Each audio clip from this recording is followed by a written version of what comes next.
Vos 2 centres de rénovation Home Hardware de Newport et L'Anse-à-Beaufils et votre caisse Desjardins du littoral gaspésien vous présentent Reflet d'ici. Si tout va comme prévu, il se pourrait bien que Percé bénéficie d'une nouvelle promenade cet été. Mais il reste encore des confirmations à obtenir. Thierry Haroun suit ce dossier pour nous. Les tempêtes successives, voire historiques, qui se sont abattues sur les côtes de Percé depuis la fin décembre ont laissé derrière elles des infrastructures en miettes.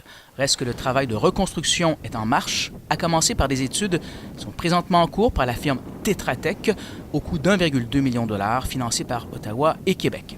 Dans les faits, ces études font suite à celles produites par cette même firme en 2014, mais qui tenaient compte des tempêtes enregistrées en 2010. Or, les études en cours mettent à jour les plans et devis de la construction d'une nouvelle promenade et une plage d'ensablement, mais à la lumière des tempêtes et des conditions climatiques enregistrées depuis 2010, dont l'ampleur est plus grande, fait valoir le directeur de la ville, Félix Caron, ajoutant que pour l'heure, il attend toujours la confirmation des investissements par Québec pour reconstruire la promenade, dont le coût est estimé à quelques 15 millions de dollars. Entre 2010 et 2017, même s'il y a seulement 7 ans, il y a quand même beaucoup de choses. Les tempêtes sont plus fréquentes, sont plus intenses. Donc, faut adapter l'ouvrage de protection qui a été designé, si vous pardonnez l'expression, en fonction des conditions climatiques de 2010. Donc, il va falloir les ajuster. Il faudra aussi aller tester ce projet de recharge de plage-là en laboratoire. Donc, les vierges de Percé seront modélisées par informatique, seront testées avec une tempête typique, comme on peut voir à Percé, pour s'assurer que le projet de recharge de plage va tenir debout avec les assauts de la mer.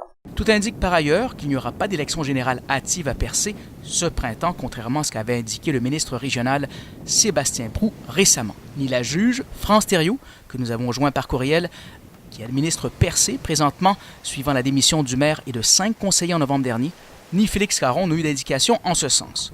Non plus que le conseiller Daniel Robert, l'un des 3 conseillers qui n'ont pas démissionné. Il prône d'ailleurs le statu quo. Ma préférence, ce serait de ne pas avoir nécessairement d'élection au printemps, d'attendre à l'automne comme prévu, parce que actuellement, tout est en place pour que le problème du quai et de la promenade se résolve. L'administratrice a tous les pouvoirs et puis la direction générale a aussi fait remettre des pouvoirs par résolution pour procéder de gré à gré. Il y a les études qui sont en cours actuellement, qu'il y ait ou non un conseil d'assis là, il n'y a rien qui peut être fait avant les études. Puis aussi, si on a des élections, ça prend toujours un mois ou 2 avant que les gens s'installent, les conseillers comprennent les situations, puis si on ne sait pas qui va se ramasser là, ils vont être pour ou contre.